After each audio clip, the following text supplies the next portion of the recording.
दोस्तों ये वीडियो आखिरी तक देखना बहुत ज़रूरी है क्योंकि बहुत सारे नियम बताए गए हैं। बीच में ही छोड़ दिया या फिर थोड़ा सा ही देखा तो आपको कुछ भी समझ नहीं आएगा। कृपया इस बात का ध्यान रखें। दुनिया में बहुत से ऐसे लोग हैं जो कहते हैं कि मांस नहीं खाना चाहिए, पाप होता है। तो उन्हीं में से कुछ लोग वो भी हैं जो कहते हैं कि मांस खाना चाहिए, उसमें कोई पाप नहीं है। तो आज बुद्ध के जीवन की इस घटना से आपको ये ज्ञात होगा कि बुद्ध इस पर क्या कहते हैं। बहुत समय पहले जब बुद्ध नहीं थे, सिद्धार्थ गौतम थे, ये उस समय की बात है। तब उस समय 500 लोग ऋषि बन गए थे और वो लोग हिमालय में जाकर रहने लगे, ध्यान साधना करने लगे, तपस्या करने लगे। वो बहुत साल तक वहाँ रहते हैं। हमेशा जंगल में रहने के कारण, हिमालय पर्वत पर रहने के कारण बहुत दिन तक उन लोगों को दिक्कत आने लगी क्योंकि वहाँ फल, फूल, पत्ते आदि यही सब खाने को मिलता था। नमक, खटाई, इनसे पूरी तरह वो वंचित थे क्योंकि किसी भी जंगल में उन्हें यह सब नहीं मिलता था। अब इस वजह से उन्हें समस्या होने लगी। वो नमक न मिलने के कारण बीमार रहने लगे। तब वो 500 ऋषि आपस में तय करते हैं कि वो किसी गांव में जाकर रहेंगे और वहीं का स्वस्थ भोजन करेंगे और जब वो पूरी तरह से ठीक हो जाएंगे तब वापस हिमालय पर्वत पर आ जाएंगे।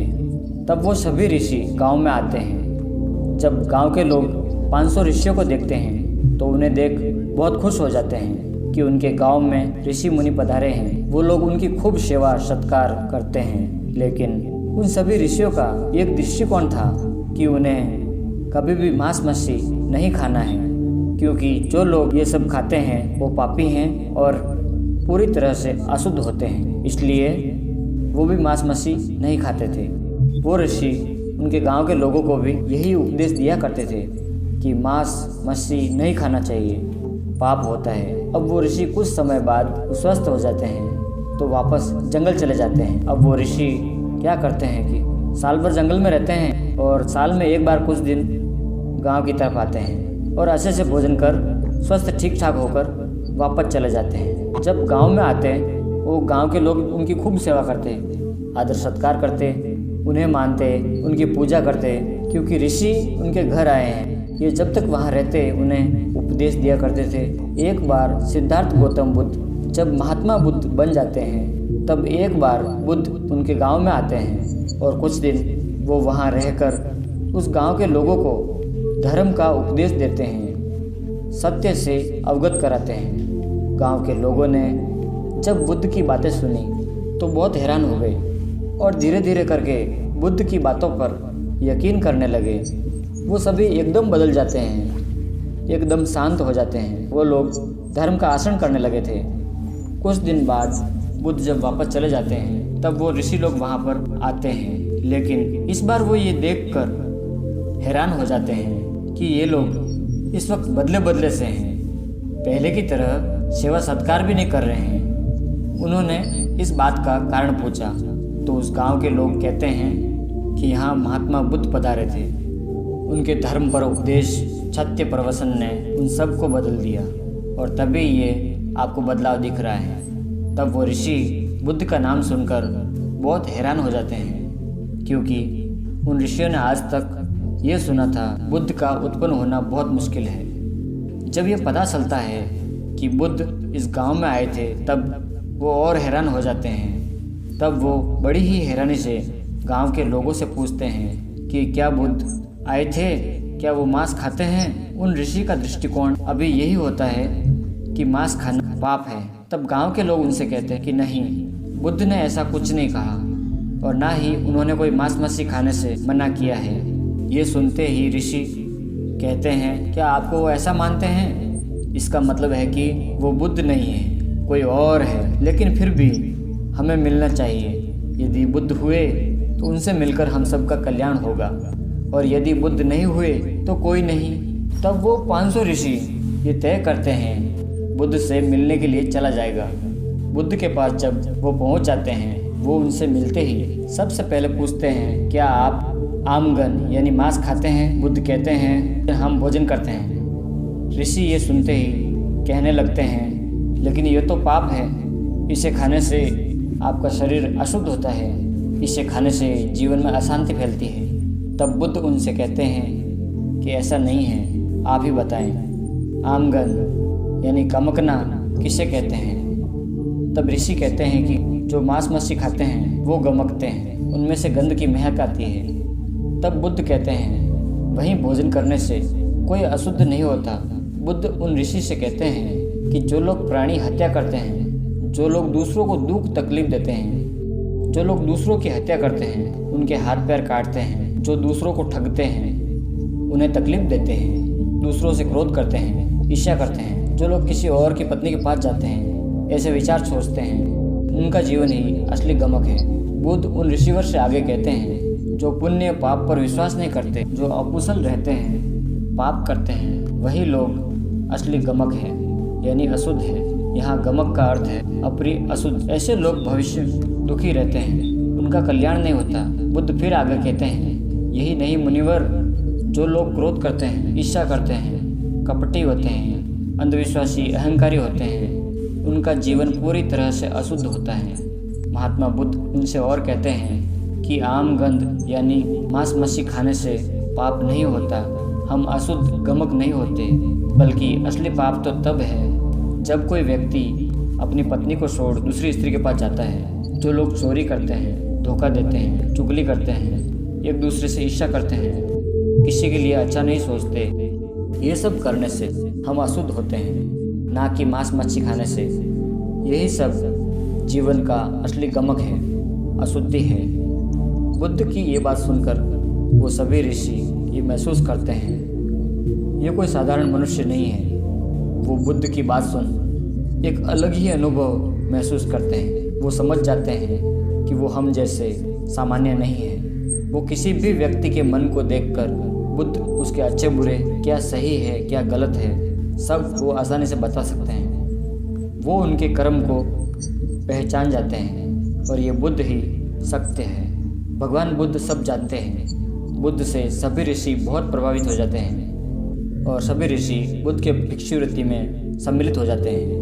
महात्मा बुद्ध मांस मच्छी खाने के विरोध में नहीं थे। महात्मा बुद्ध एक व्यक्ति से कहते हैं कि जीवक, हम 3 प्रकार का मांस खाने के लिए मना करते हैं।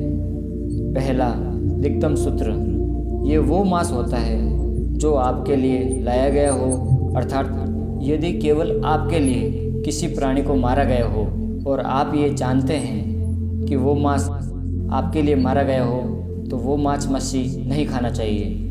दूसरा, अशुद्धम, यानी सुनने को मिलता, यदि आपको ये सुनने को मिलता है, यदि आपके लिए वो मांस काटा गया, वो मांस आपको नहीं खाना चाहिए। उदाहरण के लिए, यदि आप किसी के घर जाते हैं और वो आपके लिए भोजन में मांस कटवा कर लाता है और बनाकर आपको खाने के लिए देता है, और जब आपको ये पता चलता है कि ये मांस आपके लिए काटा गया है, तो वो मांस आपको नहीं खाना चाहिए, क्योंकि वहाँ पर आपके लिए किसी जीव की हत्या की गई है जिसे आप खा रहे हैं, ये जानते हुए भी। तीसरा, अपरिष्कृतन, अर्थात यदि आपको जरा सा भी शक होता है कि ये मांस आपके लिए है, वो भी आपको नहीं खाना चाहिए।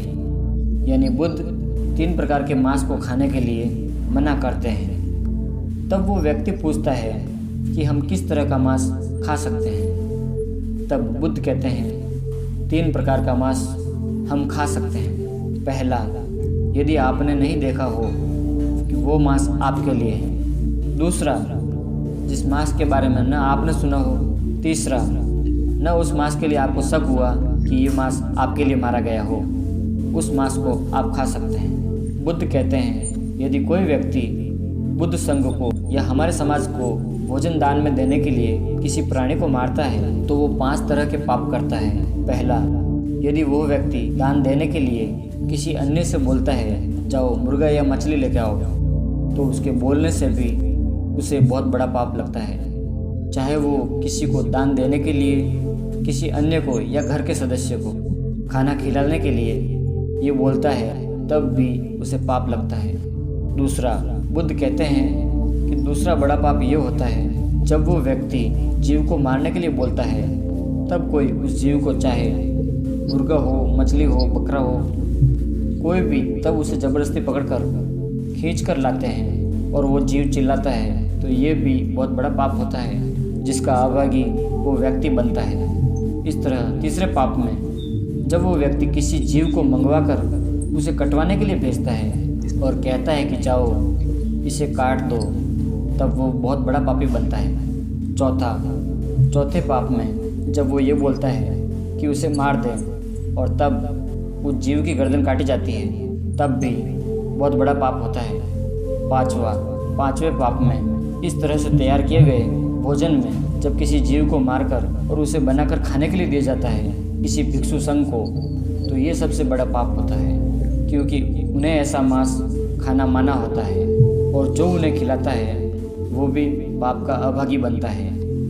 यानी कि जब जानवर को लाने के लिए बोला जाता है तब उसे पाप मिलता है, जब फिर उसे ज़बरदस्ती पकड़कर खींचकर लाया जाता है तब पाप लगता है, फिर जब उसे काटने के लिए भेजा जाता है तब पाप लगता है, और सबसे आखिर में जब भगवान बुद्ध को, भिक्षु को, संघ को ये 5 खाने के लिए दान दिया जाता है तब पाप लगता है, क्योंकि ऐसा भोजन जिस तरह से तैयार दान में भिक्षु संघ का अपमान होता है, क्योंकि पाप का अभागी माना जाता है। क्योंकि प्राणी हत्या, बुद्ध कहते हैं जब कोई व्यक्ति बाजार में जाकर जीव खरीदता है तब भी पाप का अभागी बनता है, क्योंकि जब कोई दुकानदार जिंदा जीव, मुर्गा या मछली बाजार से लेके जाता है और वो फिर स्वयं काट कर बेचता है तब भी वो पाप का अभागी बनता है। और यही नहीं, और जो भी व्यक्ति बाजार में जाकर जीव हत्या करवाता है, ये उसे मीट खरीदना है और वो उसे काट कर घर जाकर बनाता है और खाता है, बेचने वाले के साथ खाने वाला भी पाप का भागी बनता है, क्योंकि उसके कहने पर जीव की हत्या होती है। यदि वो नहीं खरीदता तो वो काटा नहीं जाता। इसलिए भगवान बुद्ध साफ ये कहते हैं, किसी भी प्राणी की हत्या करके इस तरह का मांस नहीं खाना चाहिए। बुद्ध मांस मछली खाने के लिए मना नहीं करते, उन्होंने 3 तरह का मांस खाने के लिए मना किया है और 3 तरह से ही खाने के लिए कहा है। जो बुद्ध ने कहा है वही मांस खाना चाहिए, यानी कि जिंदा जीव कटवा कर मत खाओ, बल्कि मरा हुआ मांस खाओ, इसे खाने में कोई दिक्कत नहीं है। लेकिन किसी जीवित जीव को मारकर खाओगे तो आप पाप के भागी बनोगे। इसलिए मांस खाने से पहले ये पता कर ले कि वो मांस किस प्रकार से बना है, या वो मरे हुए जीव का बना है तो ठीक है, या वो आपके लिए काट कर बनाया जाता है तो मत खाओ। इसी तरह एक बार देवदत्त बुद्ध के पास जाते हैं और उनसे 5 नियम बनाने को कहते हैं, और ये नियम जानबूझकर बनाने के लिए बुद्ध को कहते हैं, क्योंकि वो जानते थे कि बुद्ध इस नियम को नहीं मानेंगे जिससे संघ भेद होगा। वो अपना अलग संघ बनाएंगे, सबको साथ ले जाकर, ताकि वो भी बुद्ध जैसे बन सके। यदि कोई सामान्य लोग इस नियम को सुने तो उन्हें शायद ये उचित लगे, लेकिन बुद्ध को नहीं पसंद आते हैं। देवदत्त पहला नियम कहते हैं, सभी भिक्षुओं को जंगल में रहना होगा, गांव में नहीं। भिक्षुओं को जीवन भर पेड़ के नीचे ही सोना है, कुटिया में नहीं। 500 सेवा ही प्रयोग करना होगा, ऐसा सेवा जो फेंका हुआ हो वो सेवा इस्तेमाल नहीं करना है, जो किसी उपाचक ने लाकर दिया हो। भिक्षुओं को केवल पिंड पात्र भोजन करना होगा, किसी के घर आमंत्रण पर जाकर भोजन नहीं करना चाहिए, किसी का भी भोजन स्वीकार नहीं करना चाहिए। और आखिरी नियम ये है, किसी भी भिक्षु को जीवन भर मांस मछली नहीं खाना है। तब बुद्ध बड़े ही प्रेम से देवदत्त से कहते हैं कि ये सब छोड़ो देवदत्त, यदि किसी भिक्षु को पेड़ के नीचे रहना है वहाँ रहे, किसी को कुटिया में रहना है वहाँ रहे, गांव में रहना है तो वहाँ रहे, जिसे पिंड पात्र में भोजन करना है तो वैसे करें, यदि किसी को आमंत्रण स्वीकार करना है तो करें, जिसको जैसे जीवन व्यतीत करना है वैसे करें। तब आगे बुद्ध मांस मछली पर कहते हैं कि छोड़ो देवदत्त, मैं 3 तरह का पारिशुद्ध बता चुका हूँ। यदि ये 3 प्रकार से पारिशुद्ध है तो मांस मछली खाना चाहिए, यदि इन 3 प्रकार से अपारिशुद्ध है तो मांस मछली नहीं खाना चाहिए। अब आपको बता दें कि बुद्ध ने जो 10 प्रकार के मांस भिक्षुओं को खाने के लिए मना किए थे, वो मांस है मनुष्य का मांस। मनुष्य मांस को खाने के लिए मना किया है, क्योंकि एक बार एक स्त्री भिक्षु को दान करने के लिए मांस खोज रही थी, लेकिन उसे कोई मांस नहीं मिला। तब उसने अपनी श्रद्धा से उस भिक्षु को अपना ही मांस काट कर दे दिया, ताकि वो भिक्षु पूजा कर सके। तब वो दान देने के लिए बाहर आई तब उस स्त्री के शरीर से रक्त बह रहा था। तब ये बात बुद्ध को पता चली कि एक स्त्री ने अपनी श्रद्धा से ये सब किया है। तब उसने मनुष्य के मांस खाने पर प्रतिबंध लगा दिया। अगला है हाथी का मांस।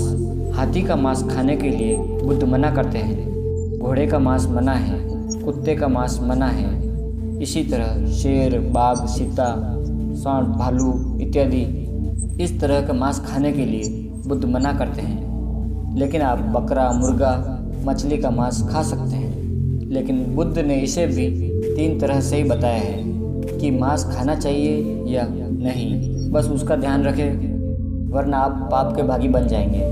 तो बुद्ध द्वारा बताए गए इस सत्य के मार्ग पर हमें चलना चाहिए, क्योंकि ये उनके द्वारा बनाया गया है। बुद्ध कहते हैं कभी किसी का बुरा मत सोचो, क्योंकि इस सब से हमें पाप मिलता है, मांस मछली के खाने से नहीं। आपके कर्म अच्छे होने चाहिए। आप जैसे कर्म करते हैं वैसे ही आपको पाप और पुण्य मिलता है। कोई भी हो, वो अगर अच्छे कर्म करेगा तो उसका जीवन अच्छा होगा, तो बुरे कर्म करेगा तो बुरा होगा। कि आप पर निर्भर करता है कि आप अपने कर्म कैसे रखते हैं।